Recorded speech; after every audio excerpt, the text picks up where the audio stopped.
Every God of War had power fantasy when it comes to Kratos, meaning that you go into fights and you feel really strong. You feel powerful, you feel like you can take them on, you feel like you can take anything on, no matter how small, no matter how big, it's like Kratos can handle it.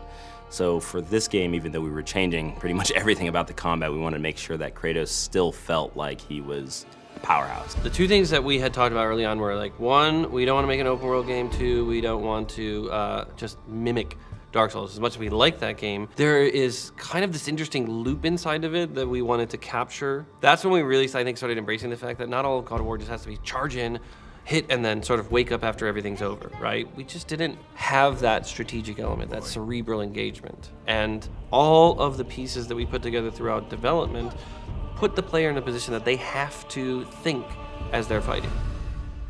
For this game, he's got a new weapon, his Leviathan axe, and with this weapon we wanted to be a little bit more tactical, still feel powerful at the end of the day, but have a little bit more decision making and a little bit more deliberate actions on the player. We've created scenarios in which, hey, it's advantageous to really experiment with this. And we've noticed that once people start seeing that, oh, I want to try that one now, right? Because we give you a lot.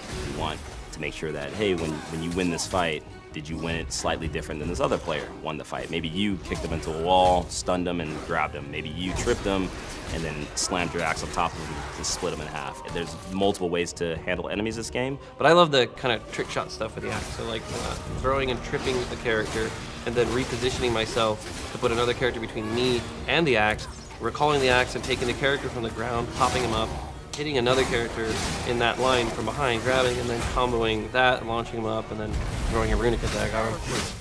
Once you throw your axe, we didn't want Kratos to be useless. We wanted to make sure that he still had a moveset, so he's got a shield that can expand on command now. A lot of his bare hand attacks uses that to get more damage. With this thing, he can stun much easier, much faster than the axe itself. Well, Kratos can throw the axe. He has ranged abilities, right? If you're blocking, you have to block.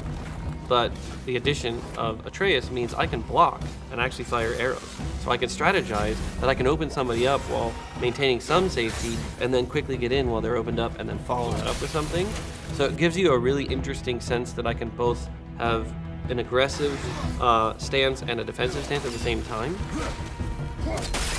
God of War was, the boat deck, right? On the Hydra ship, one section, bam, you already understand kind of all of the base combat stuff, and then we incorporate a little bit of magic later. So this was far more ambitious, and I think honestly, the audiences are more adept at games. They've played a lot more games. The game industry has progressed and matured, so people are looking for inherently a greater depth to the games that they're playing.